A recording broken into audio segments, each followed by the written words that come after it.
entonces la charla ya la llamo yo así, el medio ambiente y su influencia en el crecimiento somático. Bueno, esta es una notica que salió hace algún tiempo que me llamó mucho la atención, ¿se acuerdan? Hace unos años, para en el 2007, que salió en el periódico El Tiempo, una nota inglesa, que salió publicada en un periódico que Colombia, los oficiales de Colombia están investigando los reportes de que docenas de niños están muriendo de malnutrición en el norte de la provincia del Chocó, en el oeste de la provincia de Chocó. Un hospital en la región decía que 37 niños murieron de enfermedades ligadas a malnutrición en un periodo de 2 meses. Eso fue noticia para ellos de algún inglés que vino al cuento. Pero realmente eso es noticia de ayer y de hoy. Todos los días en Colombia se mueren niños por desnutrición. Que ya no sea noticia, es más noticia de los Lule, de los Nule y todo ese cuento, que decir que muchos de los niños se mueren por problemas de esto, ¿no? Recordar que el crecimiento tiene una serie de factores muy importantes a recordar, que es el periodo intrauterino, metiendo dentro de esto también lo que llamamos la programación intrauterina, que es el influjo materno placentario, la proliferación celular y la maduración de órganos y sistemas. Todo eso tiene que ver con crecimiento. Y en el periodo extrauterino, los aspectos genéticos o genofamiliares, la salud, la influencia nutricional, el ritmo maduracional y los aspectos endocrinos. Ese es el cóctel del crecimiento. Entonces, mientras más se optimice el ambiente, más se expresarán los genes. Mientras menos optimizado esté el ambiente, menos podrán expresarte estos. Este gráfico es muy bonito, es un gráfico tomado de Calvert del 87, en donde muestra cómo es el crecimiento somático y la influencia hormonal. Pero realmente las hormonas no son realmente la base de esto. Nosotros nos dedicamos a todo lo que está marcado en negro, ¿no es cierto? Porque trabajamos el área. Pero hay otros aspectos como es genes y nutrición, básicamente, que sería el aspecto interesante para que ustedes tengan en cuenta esto. Dice el doctor Tane una frase, que me encanta la frase: la industrialización de un país está representada por el promedio de tallas de quienes lo habitan. Entonces, más pobres somos, menos crecemos, ¿no es cierto? En una Minerva pediátrica que me encontré alguna vez, dice lo siguiente: las tallas y su variación negativa a través de la historia han sido predictoras de las épocas de crisis, incluida la caída del Imperio Romano. ¿Ya? O sea que nosotros debemos estar disminuyendo la talla aceleradamente en estos momentos, con toda la crisis de políticos, etcétera, etcétera, ¿no? Porque realmente son predictores.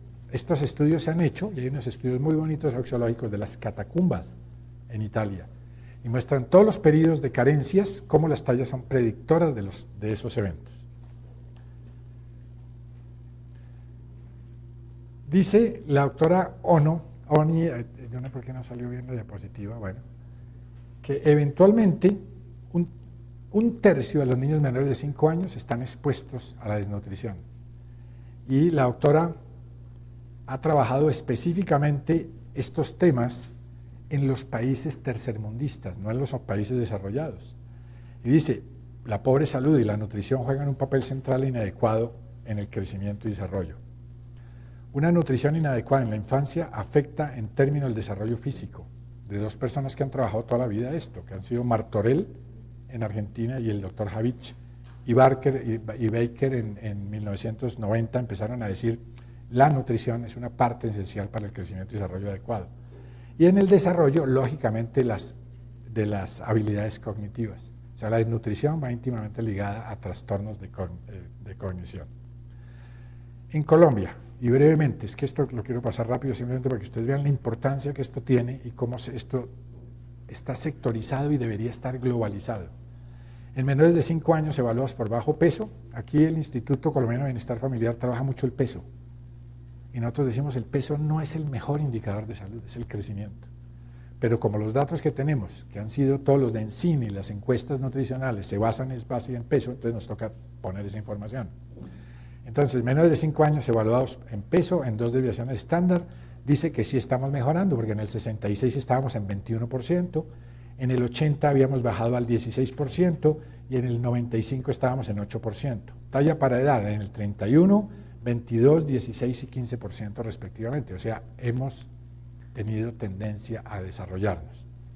Desnutrición, 1 de cada 5 niños de área rural y 1 de cada 8 en áreas urbanas presentan los hallazgos de desnutrición.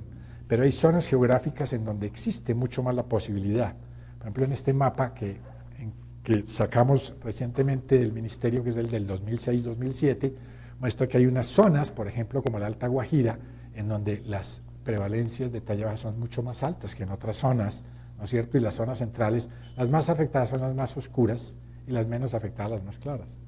Pero seguimos teniendo problemas de talla baja relacionados a desnutrición, y más con todas las crisis que estamos viviendo ahora. La prevalencia de desnutrición global en relación sería más o menos de un 11%, la desnutrición crónica del 21%, pero no sabemos cuál es la desnutrición subclínica. La Organización Mundial de la Salud dice que la desnutrición subclínica puede afectar hasta un tercio de la población mundial. En países como los nuestros, ¿cuánto afectará realmente la desnutrición subclínica? Voy a tratar de demostrarles un poquito. Desde la gestación. Entonces, madres embarazadas, 21% con bajo peso durante el embarazo, ¿no es cierto?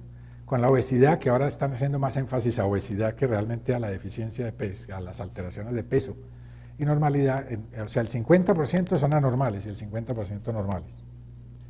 Este fue un trabajito que nosotros hicimos con la clínica Corpas, el Simón Bolívar y la clínica El Country, para ver el peso a nacer de acuerdo a clase socioeconómica, un estudio pendejo. Y encontramos, ¿cuál creen ustedes que es la clínica El Country? Peso al nacer. Corpas y Simón Bolívar.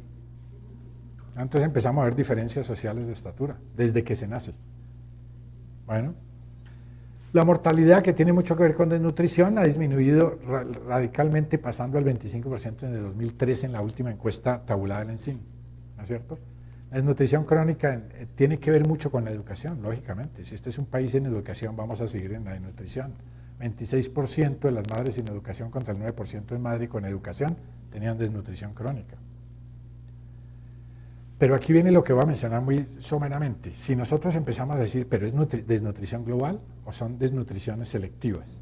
Entonces, todo lo que ustedes buscan, cuando uno específicamente empezamos a buscar, busquemos a ver cómo estamos nosotros de yodo, busquemos cómo estamos de hierro, porque este es un país de anémicos, busquemos cómo estamos de vitamina A. Encontramos básicamente que todos esos son factores que van a jugar un papel relevante dentro del proceso de nutrición normal. Entonces aquí están las áreas, por ejemplo, de riesgos donde los micronutrientes, y mire que Colombia es una de ellas, por ejemplo, deficiencia de hierro, de vitamina A y de yodo. Recordar que a más altura, el yodo es un metal pesado, entonces a mayor altura la gravedad se lo lleva. Entonces los costeños tienen más suplencia de yodo que nosotros los cachacos, ¿no? Harto, por eso hay que ayudar la sal. Evaluación de, no me voy a detener en esto, pero miremos por ejemplo los estudios de anemia del Instituto Colombiano de Bienestar Familiar del año 2003. Entonces dice, eventualmente para los grupos de edad, de 1 a 14 años, miren las prevalencias de anemia, ¿no es cierto? Y sobre todo si son de áreas rurales o áreas urbanas. Eso es importante tenerlo en cuenta. Porque una anemia crónica ya es un indicador de mal crecimiento en un niño. Las deficiencias de vitamina A de 1 a 4 años según edad también exactamente lo mismo.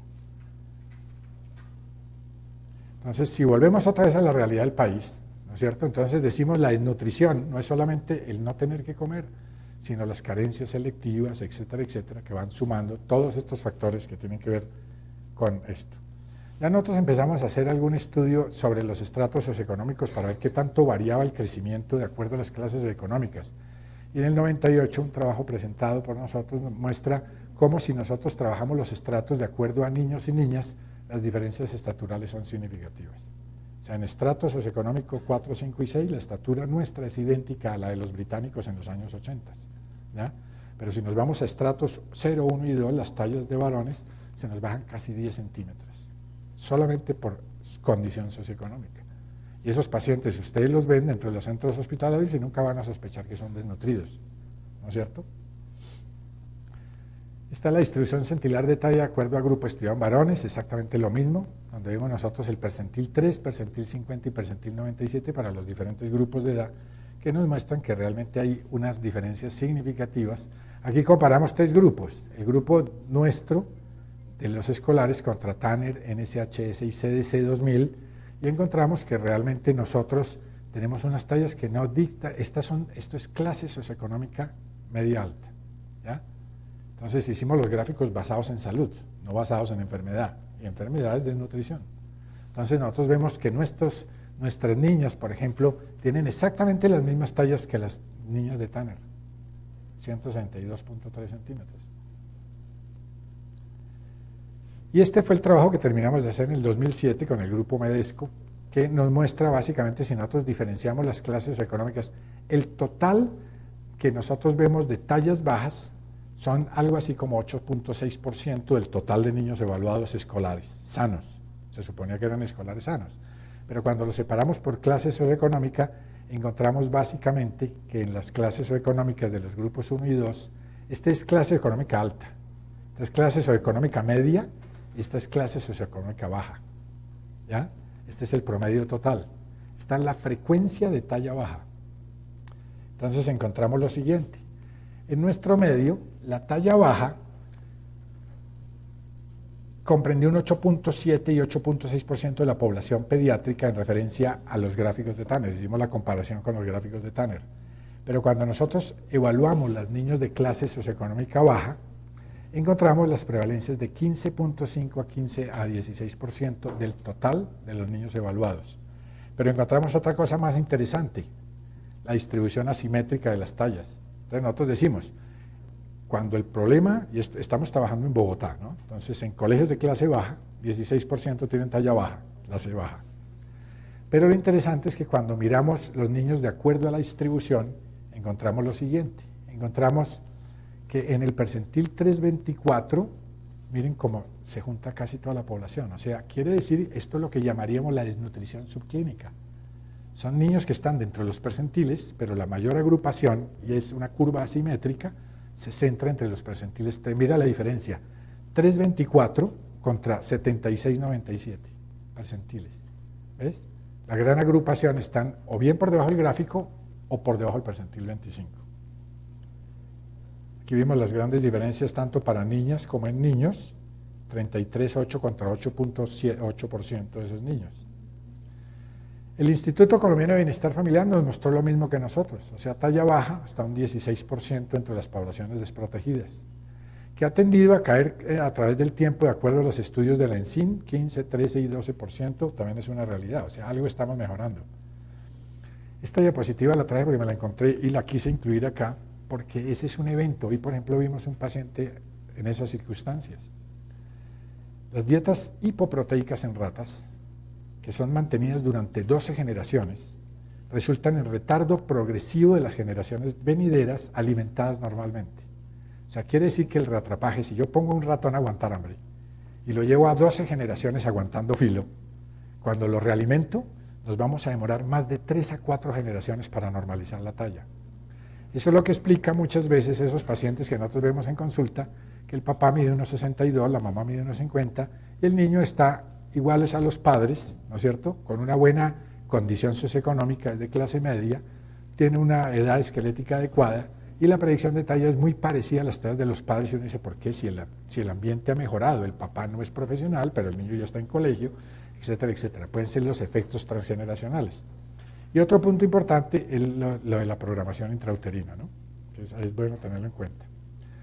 Y ya para terminar este cuento, miren ustedes en los estudios de Guatemala la implicación que tiene el ambiente sobre la dinámica de talla en los niños con las diferentes entidades. Este es solamente un niño, en donde ustedes empiezan a ver la diarrea, el rotavirus, las infecciones respiratorias, etcétera, etcétera, como en un intervalo de 24 meses lo tienen terriblemente por debajo del percentil 50. ¿Ya? Entonces esas son las influencias, aquí está el peso. Entonces como hay también un desplome pondoestatural en estos pacientes. Pero miren otra cosa interesante, este es un niño, el gráfico de un niño adoptado de Vietnam, en la época de las guerras de Vietnam. Fue adoptado en Europa, en el Reino Unido. Y ustedes ven cómo el niño llega en un estado marasmático al momento de la adopción y cómo el cambio de ambiente inmediatamente hace que el niño reatrape perfectamente dentro del gráfico. ¿Por qué? Porque no solamente el reatrapaje se da por nutrición, sino se da por afecto. ¿Ya? Entonces los niños de bienestar familiar con solo bienestarina no reatrapan adecuadamente porque donde falta el afecto, la bienestarina no va a reemplazar el fenómeno de afecto para hacerse la recuperación completa. Conclusiones. La talla baja ambiental es un fenómeno adaptativo frecuente. En Colombia la causa más frecuente, la desnutrición. La optimización del potencial de crecimiento no depende del endocrinólogo pediatra, sino de la aplicación correcta de las políticas de salud y de la educación. El mejor tratamiento para cambiar la epidemiología de la talla es educación, salud y nutrición. Este sí es más cortico ya para darle paso a Cami. Es la obesidad, la contraparte. Entonces yo quería hacer énfasis en desnutrición, porque vuelvo a repetir, ¿cuántos estaremos tratando con cosas que no corresponden porque son desnutridos? Ahora nos vamos, esta es una estatua que nos encontramos alguna vez con la doctora Teresa Ortiz en San Francisco, la estaban vendiendo, valía como $10.000, muy bonita, que es el David de Miguel Ángel con obesidad. Les recuerdo entonces a ustedes, la obesidad tiene 3 fases y 5 grados en la clasificación de constantes vitales de salud, excluyendo el índice de masa corporal. Entonces, la fase 1 es la fase compensada. Esa fase compensada muestra los 2 eventos, aceleración estatural y peso estable, el que les puse como ejemplo. El niño crece tratando de defenderse contra la obesidad y entonces se mantiene armónico, pero cambio de percentil. Percentil 50, percentil 75 para talla, percentil 50, 75 para peso. La fase 2 se llama fase parcialmente compensada. El niño ya tiene sobrepeso y tiene talla alta. Cuando hablo de talla alta, me refiero a la talla ajustada para las tallas promedio de padres.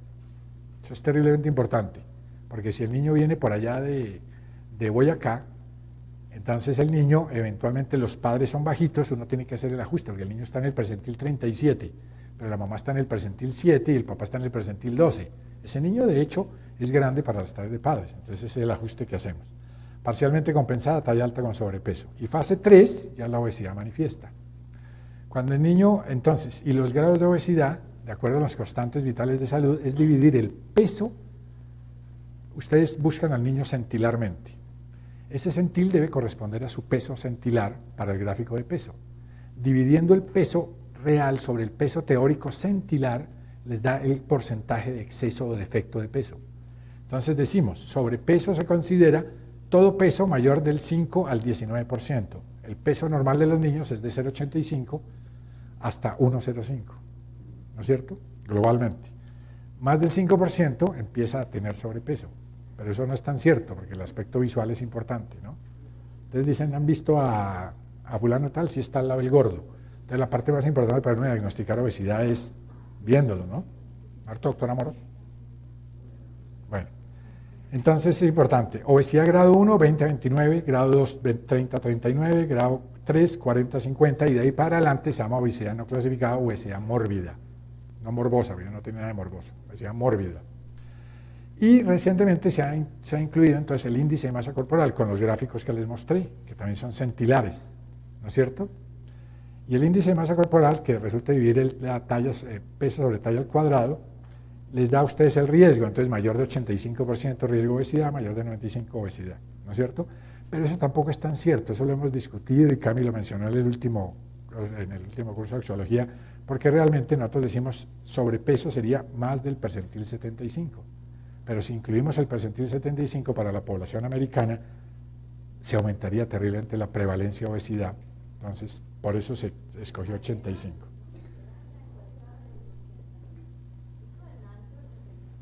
Sí, exacto. Y terminando, ¿cuáles son los efectos auxiogénicos de la obesidad? Entonces la obesidad produce incremento de la velocidad de crecimiento, produce incremento, eventualmente este es un concepto muy británico y americano, dice incremento sobre la talla final, pero que no es significativa. Pero ese concepto lo estamos reevaluando, sobre todo porque en niñas estamos viendo que la obesidad lleva a 1/3 de las niñas obesas a ser pubertades tempranas. Y al activar el eje hipotálamo hipófisis gonadal, la estrogenización puede cerrar la placa de crecimiento más temprano y dañar el potencial genético de crecimiento de estas niñas. Generalmente un patrón muy importante para el pediatra es saber que lo que están ganando de talla hay una correlación adecuada, es concordante, edad estatural contra edad maduracional. O sea, la niña se subió al percentil 75, tiene 9 años, la edad esquelética tiene 10 años, la edad estatural va a estar en 10 años. Son armónicos.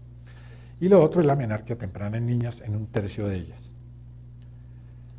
¿Qué debe medir el pediatra? Ya para terminar. Entonces el pediatra debe medir lógicamente la edad, la talla y graficar la talla, graficar el peso para sacar los porcentajes de índice de masa, el índice ponderal y de hecho el índice de masa corporal en el gráfico, hacer el cálculo del índice ponderal por exceso o por defecto, el cálculo de índice de masa corporal, famoso índice de Quetelet, la comparación con las tallas medios-parentales. No se les olvide medir a los padres. Si el niño tiene un trastorno de crecimiento, es medir a los padres, no decirle cuánto mide usted.